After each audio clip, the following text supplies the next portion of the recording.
আপনি মনে করবেন যে বঙ্গোপসাগরের সাঁতার কাটতেছেন, কুল কিনারা পাবেন না। আমাদের নির্ভরতা কত কোটি। ঘুষ, ছেলেকে ইংলিশ মিডিয়াম পাবে, সুদ, নিজে হজে যাবে, ঘুষ, দালাল কোঠা পাবে, সুদ, দুর্নীতি, টাকা প্রাচুর্য করবে। লা হাওলা ওয়ালা কুওয়াতা ইল্লা বিল্লাহ। কোরআনটা খুলে দেখলেই তো বোঝা যায়। কি বোঝা যায় বলেন তো? আউযু বিল্লাহি মিনাশ শাইতানির রাজীম। ওয়া নারাহু করিবা ইয়াওমা তাকুনুস সামাউ কালমুহল ওয়া তাকুনুল জিবালু কালইহিন।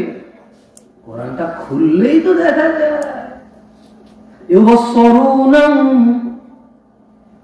يبصرونهم يود المجرم لو يفتدي من عذاب يومئذ ببنيه وصاحبته وبنيه وصاحبته وأخيه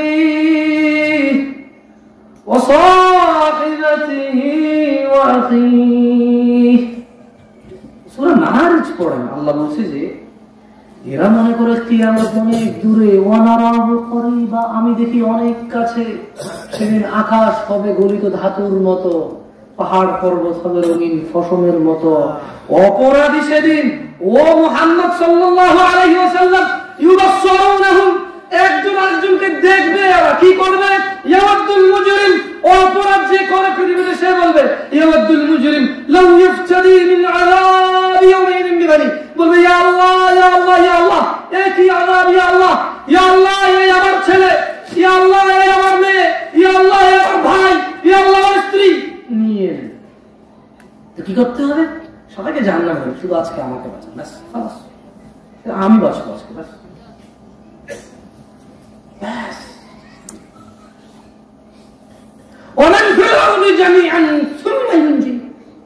যখন এটা হবে না বলবে ইয়া আল্লাহ, এ হলো পুরো পৃথিবী, এ হলো পুরো পৃথিবী, একেবারে আমি ছাড়াই পৃথিবীতে স্বর্ণ রূপা মান, হাজি গাজী মুফতি মোল্লা মুন্সি যা আছে দুনিয়াতে সব নেন, ব্যাস আমাকে ছাড়েন আজকে। আচ্ছা, সবকিছুর মালিক ও সবকিছুর মালিক। তারপর আল্লাহকে বলবে আল্লাহ আপনি নেন, ব্যাস আমার আছে। অত জোর মালিক নাই, অত জোর কি নাই। আর এখানে হুজুর টাকা দিয়ে দিয়েছে আপনার পা ধরাইতে হয় দান করার জন্য মসজিদ মাদ্রাসা, হাস্যকর মনে হবে। আমি কেন আপনি আমার দিচ্ছেন, আমি আপনার পা ধরবো। আপনি আল্লাহকে দেন, আল্লাহ আপনাকে দিবে। আপনি মসজিদের জন্য ইট কিনেন, বালি কিনেন, সিমেন্ট কিনেন, আল্লাহ আপনার জন্য জান্নাতে ঘর বানাবে। আমার টাকা কি? আপনার হাত পা ছেড়ে ধরে না, এরা শোনেন। আপনি নামাজ পড়া শুরু করলে আর আপনাকে বলা লাগবে না দান করেন, আরে আপনি নিজেই তখন ইট বালু সিমেন্টের ব্যবস্থা করবেন। কথা বুঝেন নাই? এক আজব সমাজ, যেখানে নামাজ না পড়লেও জানাজা পায়, মরে গেলে। মানে এখানে মুসলমান যে যে ক্রাইটেরিয়াতে থাকা যায়, ইসলামে এই ক্রাইটেরিয়া মুসলমান থাকা যায় না। এটা ভাই ঠিক বলার খুব শখ না? আমি 3 বার বলবো ঠিক কিনা, 13 বার সময় বলে ঠিক আছে।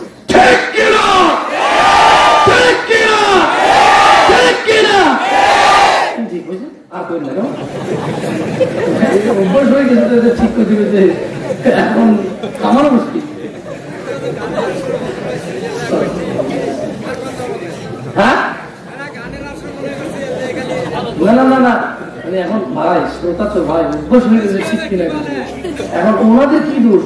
টাকা খরচ করে বড় হুজুর নিয়ে আসছে, বড় হুজুরে তো বলে ঠিক কিনা, না জবাব দিলে দোষ পাবো।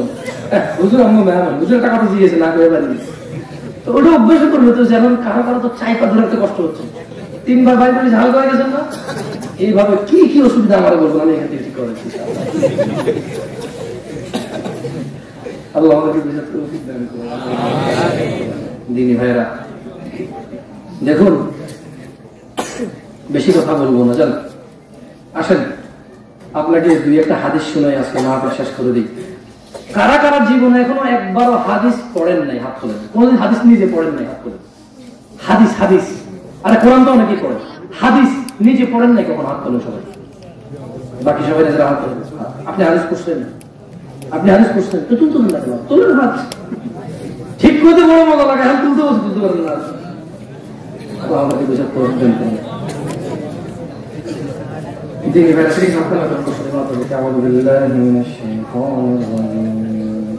আসেন, আমরা সবাই মারা যাবো, আমরা বেঁচে থাকবো সারা জীবন। তো মারা যাওয়ার পরে জাহান্নাম জান্নাত আছে না? যে লোক জান্নাতে যাবে সে লোক সফল লোক, আর যে লোক জান্নাতে যাবে সে সফল, আর যে জাহান্নামে যাবে সে ক্ষতিগ্রস্ত। রাইট? আসলে আমরা একটা হাদিস পড়ে আছে, কেমন হাদিস পড়বেন সবাই একসাথে, কেমন? আপনাদের যেটা কলঙ্ক আছে না যে কোনোদিন হাদিস পড়ি নেই, এটা আজকে দূর হয়ে যাক। তো কথা বলার অভ্যাস আমি তো বলা যাবে না যে একটা হাদিসই পড়া যায়, তাহলে অ্যাটলিস্ট আমরা অ্যাক্টিভ থাকলাম, তাই না? বলেন আমার সাথে, আন আবি হুরায়রা রাদিয়াল্লাহু আনহু قال আবু হুরায়রা রাদিয়াল্লাহু আনহু থেকে বর্ণিত, সামি'তু রাসূলুল্লাহ সাল্লাল্লাহু আলাইহি ওয়াসাল্লাম, উনি বলছেন আমি রাসূলুল্লাহ সাল্লাল্লাহু আলাইহি ওয়াসাল্লামকে বলতে শুনেছি। আচ্ছা, কে বলতে শুনেছে? আবু হুরায়রা। মাশাআল্লাহ, শিক্ষিত শ্রোতা, মাশাআল্লাহ, তাবারাকাল্লাহ, আল্লাহ বরকত দিন। তাহলে কে শুনেছে? কার থেকে শুনেছে? কার থেকে? ইমামুল আম্বিয়া থেকে, ইমামুল মুরসালিন থেকে, খাতামান নবিয়্যিন থেকে, রাহমাতাল লিল আলামিন থেকে শুনেছে। কার থেকে শুনেছে? রাহমাতাল লিল আলামিন থেকে। কি শুনছে? যে আল্লাহ নবী সাল্লাল্লাহু আলাইহি ওয়াসাল্লাম বলেন, ইন্না আউওয়ালা মা ইউহাসাবু বিহিল আবদু। বক্তব্য প্রশ্ন আপনারা বক্তব্য প্রশ্ন নাকি ওই কোন কেমন? ইন্না আউওয়ালা মা ইউহাসাবু বিহিল আবদু ইয়াউমাল কিয়ামাতি মিন আমালিহি সালাতুহু। এর অর্থ হচ্ছে কিয়ামতের দিন বান্দার কাজ সমূহ, মানে বান্দা এই দুনিয়াতে যত নেক আমল করছে, যত রং বেরঙের ক্যাটাগরি আলাদা, জিকির, আজকার, দান, সাদাকা, সালাম, দোয়া, ভালো কথা, সাদাকা, অথবা ওই যে নফল নামাজ, অথবা যে কি বলে এটাকে পরোপকার, হ্যাঁ, তাহাজ্জুদ, তারাউই, সত্যবাদিতা, উদারতা, ক্ষমা, সুন্দর দৃষ্টি হওয়া, এই যত ক্যাটাগরির ইবাদত করছে বান্দা। আবু হুরায়রা রাদিয়াল্লাহু আনহু বলছেন যে আমি আল্লাহর নবীকে বলতে শুনেছি, তিনি বলেছেন কিয়ামতের দিন যখন মানুষের হিসাবটা টান দিবে তখন সবার আগে হিসাব হবে নামাজের। কিসের হিসাব হবে? নামাজ। আচ্ছা বলেন বলেন, ফাইন সলুহাত ফাকাদ আফলাহা ওয়া আনজাহা। যদি নিয়মিতভাবে ঠিকঠাক মতো নামাজ আদায় করা হয়ে থাকে তবে সে নাজাত পাবে, তবে সে সফল হবে। তাইলে আমরা আবু হুরায়রা রাদিয়াল্লাহু আনহু থেকে শুনলাম যে উনি আল্লাহর নবীকে বলতে শুনেছে কিয়ামতে তো হাজার হাজার আমল দিয়ে মানুষ আসবে, ভালো মন্দ, তবে সবার আগে বিচারটা শুরু হবে নামাজ দিয়ে। কি দিয়ে? তো নামাজ দিয়ে বিচার শুরু হলে কি হবে? আবু হুরায়রা বলছে যে আল্লাহ নবী বলছেন যার নামাজ ঠিক সে জিতে যাবে। সে কি যাবে? জান্নাতে না জাহান্নামে? জিতে কোথায় যাবে? আচ্ছা, যদি না জিতে কি হবে বলেন? ওয়াইন ফাসাদাত ফাকাদ খাব ওয়া খাসির। যদি নামাজ নষ্ট হয়ে থাকে তবে সে ব্যস্ত হবে, বিপর্যস্ত হবে। তাহলে সে কোথায় যাবে? নামাজের বিষয়টা বুঝছেন তো? কোয়েন না, আমি ফতুয়া দিছি, এটা সবাই আদেশ করছে। আমি কি করছি? চলেন একটা ফতুয়া নেই মুসলমানকে, কেমন? আমার একটু জিজ্ঞেস করেন তো আপনারা যে হুজুর আমাদের মধ্যে আমাদের ঈমান আছে কিনা, আমরা মুসলমান আছি কিনা, নাকি কাফের বেঈমান মুশরিক হয়ে গেছি, বুঝবো কিভাবে? প্রশ্ন করেন না। সুন্দর, ঠিক আছে। না ভাই জবাব দিতে পারবো না, আমি কোনো মুফতি না, আপনি হাদিস পড়া দিচ্ছি, নিজে জবাব নিজে দিয়ে দেবেন, কেমন? সিস্টেম করে বলবো, ভালো ভালো ভালো। আসা أعوذ بالله من الشيطان الرجيم بسم الله الرحمن الرحيم। ঠিক আছে, আমরা একটা হাদিস মনোযোগ দিয়ে শুনবো, কেমন? এই যে আমরা এখানে সবাই আছি না, আমাদের মধ্যে কোন লোকটা আমরা মুসলমান, কোন লোকটা মুসলমান না, এই ফতোয়া দেওয়ার আগে আমরা একটু আল্লাহ নবী সাল্লাল্লাহু আলাইহি ওয়াসাল্লাম কাকে মুসলমান বলছে আর কাকে মুনাফিক বলছে আমরা একটু জেনে নেব। কি জানতে রাজি আছেন? তাহলে আজকে একটা কলঙ্ক তো চলে গেছে, যাক জীবনে একবার হলো হাদিস পড়ছি না, আর পড়ার দরকার নেই, কোরআন শরীফের মতো হ্যাঁ রেখে দিব নাকি আজকে থেকে শুরু করে এখন কিছু কিছু পড়বো নাকি দুষ্টামি নাকি।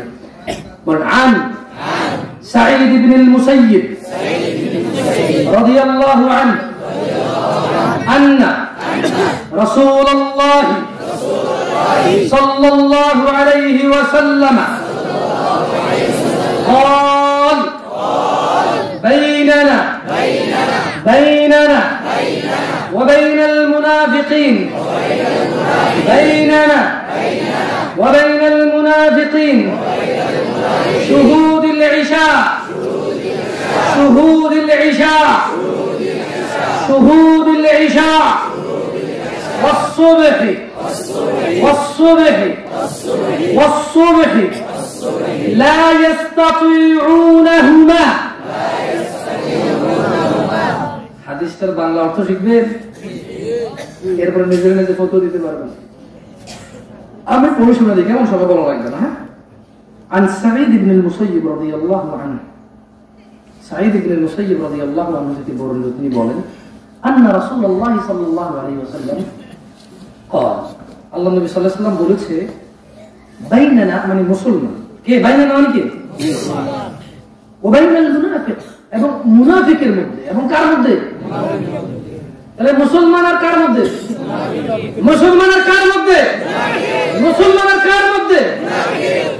পার্থক্য হচ্ছে ফজরের নামাজ ও ঈশান নামাজে উপস্থিত হওয়া। ফতোয়া তো আমি দিতে পারবো না, আমি এটা যে হাদিসটি মুস্তাদ আহমেদে আসছে, হাদিসটার মান হচ্ছে শুদ্ধ, একটু বলে দিতে পারবো। আমি ফটো, আমার বয়স হয়েছে, আমার শিক্ষা আছে, ফটো দিতে বড় বুঝেন না, এটা হচ্ছে হাদিস। এখন হ্যাঁ অনেকে শুনলে বলবো আর এটা কি বললাম না, ব্যাখ্যা আছে না, যে একেবারে ছেড়ে দেওয়ার, যে মাঝে মধ্যে মিস যায়। আরে ভাই আমি কি বলছি যে মাঝে মধ্যে মিস যায় সেও, আর যে একেবারে ছেড়ে দেয় সে না, এরকম বলছি কিছু? আমি হাদিস করে শুনেছি। কি করে শুনেছি? যা খুশি করে, আমি আর কিছুই বলিনি। আমি আর আপনাকে আর কিছু বলছেন, আপনাকে ফটো দিচ্ছেন, আমি ফটো দিছি, আমি হাদিস পড়ছি, আপনারা কি বুঝছেন? হাদিস পড়ছেন, এর অর্থ হ্যাঁ ভুল একটা হইতে পারে না, অনুবাদে ভুল করছি কিনা বাকিরা ধরে দিতে পারবো, সমস্যা নেই। এই যে বাইনানা ওয়া বাইনাল মুনাফিকিনা শুহুদুল ইশা ওয়াস-সুবহ লা ইস্তাতিউনাহুমা, এই যেটা আরবি শব্দ হাদিসটা আবৃত করেছি, যেটা ভুল হতে পারে, মানে আমি আইরে বলে বলছি তুমি, ইউরে বলে বলছি আমি, এরকম থাকলে আপনারা ধরে দিয়ে দেবো। আদারওয়াইজ এখানে চুল পরিমাণ কিছু বলার ক্ষমতা, ফতোয়া আপনার কাছে, আপনার ফতোয়া। দেখেন একটা হাদিস, এটা তো ছিল একটু ফজর এশা, কি ফজর মুনাফিক কি ছিল, মুনাফিকের পরিচয় ছিল, কি ছিল, কাফেরের পরিচয় নিবেন। কাফের কে চান, কোন মুসলমানটা কাফের, এর পরিচয় নিবেন। চলো আরেকটা হাদিস করে, এরপরে আমি অশেষ করে চলে যাবো। আমি আপনি এমন কিছু বলতে পারবো না, আগেই বলছি যেটা আপনি জীবনে শোনেন নাই। আমি আপনি এমন কিছু বলতে পারবো যেটা আপনার এই মাঠে আসার পরে আপনি জানতে আরো একটু বৃদ্ধি করবে। কি করবে, কি করবে, রিমাইন্ড, মনে করে দিতে পারবে, বেশি কিছু করতে পারবো। চলো আজকে ওয়াজের শেষ দ্বিতীয় হাদিস, মানে এরপর আরেকটা হাদিস বলে চলে যাবো ইনশাআল্লাহ। একটা আয়াত করবো, এই হাদিসের পর একটা আয়াত করবো, একটা হাদিস করবো ইনশাআল্লাহ। আপনাদের ছেড়ে দিব, অনেক রাত হয়ে গেছে, অনেক করে যেতে হবে। বলেন সবাই আমার সাথে, عن جابر رضي الله عنه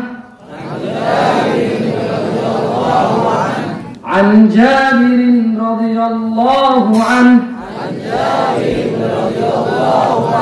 عن جابر رضي الله عنه একটা উপকার দিচ্ছেন, একজন সাহাবীর নাম শিখে গেছেন, নাম কি, নাম কি, জাবের। তার মানে ছেলে মেয়ে হলে নাম রাখা যাবে না, দৌড়াদৌড়ি করতে হবে না যে কি আনকমন নাম রাখবে, জাবের নাম এদেশে নাই, পাওয়া যাবে না। আনকমন নাম তো সবাই রনি টনি ঝুমকা ফুমকা পিসা মিশা ভিসা রাখতেছেন, তো রাখতেছেন না, নাম রাখতে যায় কুল কিনে পাচ্ছেন না। দেখেন কি সুন্দর নাম, জাবের, কে রাদিয়াল্লাহু আনহু। তাহলে হাদিস পড়লে লাভ কি দেখছেন? হাদিস পড়লে আনকমন নাম শুনবেন, এবং কাদের নাম? যারা আল্লাহ নবীর সহকারী ছিল, সুবহানাল্লাহ, যারা আল্লাহ নবীর সঙ্গী ছিল। কত দামি দামি মানুষের নাম জানবে। বিল গেটস আর ওই যে কি বলে এটা ফেসবুকের মালিক জোকারবার্গ না কি? আচ্ছা ভুলে গেছে, কঠিন নাম এটা, কয়েকবার শুনলে তো বুঝতে হবে ওইটা। কিন্তু যখন হাদিস পড়বেন পৃথিবীর শ্রেষ্ঠ মানুষদের নাম জানতে পারবেন। তারা কারা জানেন? আল্লাহ নবী বলেছে যে মানে ওনার সাহাবারা কেমন রাদিয়াল্লাহু আনহুম। পুরো পৃথিবীর আমাদের সবার সব ভালো যদি এক পাল্লা রাখা হয়, আল্লাহ নবী সাল্লাল্লাহু আলাইহি ওয়াসাল্লামের একজন সাহাবীর একটা ছোট্ট আমল, একটা ছোট্ট ধুলাকণা পরিমাণ যদি এক পাল্লা রাখা হয়, কোনটা ভারী হবে? আরে গ্যারান্টি দিয়ে গেছে উনি সাল্লাল্লাহু আলাইহি ওয়াসাল্লাম। কতজনের তো দুনিয়াতে থাকা অবস্থা বসে ওসমান হয়েছেন না, ওসমান হয়েছেন না। আরে ওসমান জান্নাতি, সুবহানাল্লাহ। এরকম সার্টিফিকেট দুনিয়াতে রয়েছে, ভাই দুনিয়াতে রয়েছে। হাদিস পড়লে এগুলোর নাম জানতে পারবেন, নাইলে পারবেন না। তো কোরআন হাদিস قال رسول الله صلى الله عليه وسلم بين العبد এটা মুখস্থ করেন, কেমন আপনার কাজে আসবে ইনশাআল্লাহ। ফজরে উঠতে খুব হেল্প করবে এই এক লাইন যদি মুখস্থ করেন অর্থ সহকারে, ফজরে উঠতে ডেফিনেটলি ইনশাআল্লাহ আপনি অনেক হেল্প পাবেন এটা থেকে। যদি এটা থেকে হেল্প না পান, আপনি কোথা থেকে পাবেন এটা আমি জানি না। কেমন বলো? بين العبد بين العبد وبين الكفر بين العبد وبين الكفر بين العبد وبين الكفر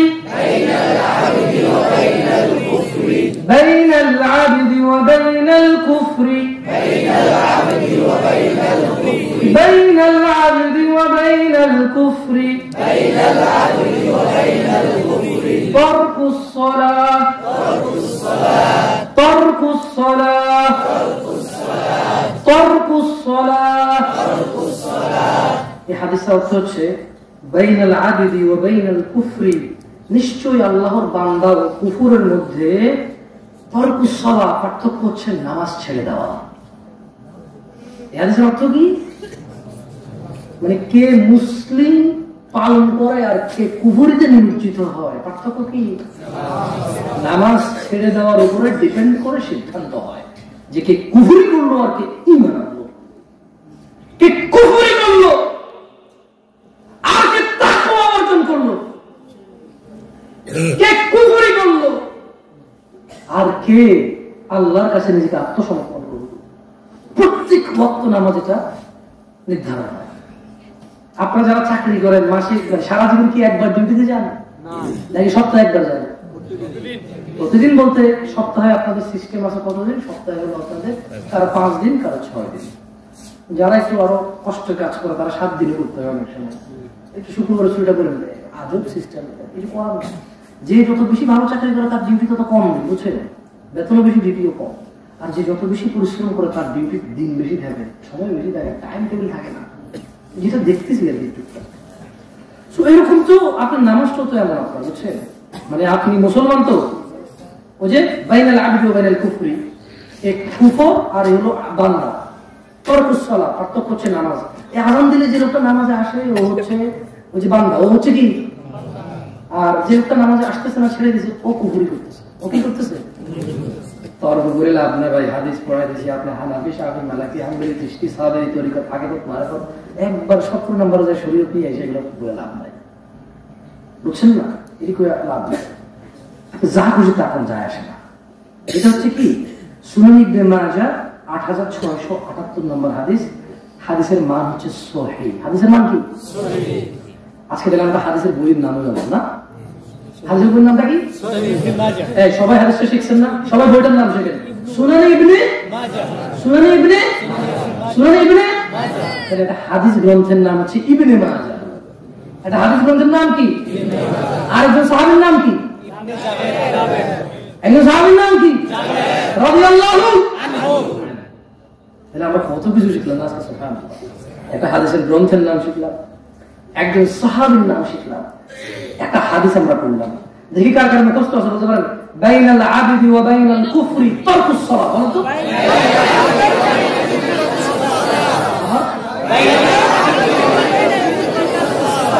এবার আপনারা নিজেরা ফতোয়া দেন, কি ঈমানের উপরে আছেন না কুফরিতে নিমজ্জিত হয়েছেন। আমি আমার আজকের বক্তব্য শেষ করার আগে আপনাদের বলতে চাই, যা হয়েছে হয়েছে, যা হয়েছে হয়েছে। আল্লাহর দিকে তাকিয়ে যা হয়েছে হয়েছে। বন্ধ, সবকিছু বন্ধ করে দেন, কিচ্ছু না এগুলো। আমি আপনাকে একটা কথা বলি, শোনেন। রাসূল সাল্লাল্লাহু আলাইহি সাল্লাম বলেছে, আপনার পাপ, আপনি তো খুব টেনশন, পাপ নিয়ে কারা কারা টেনশন করেন না? পাপ নিয়ে কি টেনশন হয় না আপনাদের? হ্যাঁ, শোনেন, পাপ নিয়ে টেনশন করা ভালো। এখন একটা প্রশ্ন করেন, এই প্রশ্নের এটা ফতোয়া যদি মনে করেন তাহলে মনে করেন, এতক্ষণ থেকে বলছে ফতোয়া দিচ্ছি না, রাইট? এবার যদি আপনি মনে করেন যে ভাইকে ফতোয়া দিয়ে দিলেন, আপনি যেটা মনে করেন, ইনশাআল্লাহ অসুবিধা নেই, আমি এটার মোকাবেলা করতে প্রস্তুত আছি ইনশাআল্লাহ। আল্লাহ আমাকে আশ্রয় দিক যে কোনো বিপদ আপদ থেকে, এবং আল্লাহ আমাকে মানুষকে বিভ্রান্ত করা থেকে আশ্রয় দিক। আমিন। আল্লাহ আপনাদেরকে আশ্রয় দিক বক্তাদের বিভ্রান্তিকর বক্তব্য থেকে। আমিন। এই মাঠ থেকে এখন আপনি প্রশ্ন করেন, আচ্ছা ভাই, বুঝলাম মুনাফিকের পরিচয় হচ্ছে ও ফজরে আর ইশায় যেতে পারে না, কষ্ট ওর জন্য, কি এটা মুনাফিকের লক্ষণ। আর কুফর আর ঈমানের মধ্যে পার্থক্য করে দেওয়া হচ্ছে কি? নামাজ। এই যে আমার বয়স 35, 40, 50, 60, 22, 25, 30, 35, 32, 28, 70, 75, নর এবং নারী, মহিলা এবং পুরুষ, যেই হোক, যাদের কানে কথাটা যাচ্ছে তারা মনোযোগ দিয়ে শোনেন। জামশেদ ভাই এইভাবে ভাইটা দেখি নাই, মানে এটা তো আপনি তো শুনানি ইবনে মাজাহ হাদিসের অনুবাদ করে শোনালেন। হ্যাঁ, উল্টার তো কিছু নাই এখানে, তাহলে আমি যে এই নামাজগুলো ছেড়ে দিলাম, এই কি আমি কুফরি করছি? দেখুন, আজকে আপনার জন্য তাহলে আপনি বলেন করণীয় কি ভাই, এখন কি করবো? আল্লাহ, এখন কি করবো? আল্লাহ তাআলা কোরআনুল কারীমে বলে দিয়েছে, বলবো আপনাদের?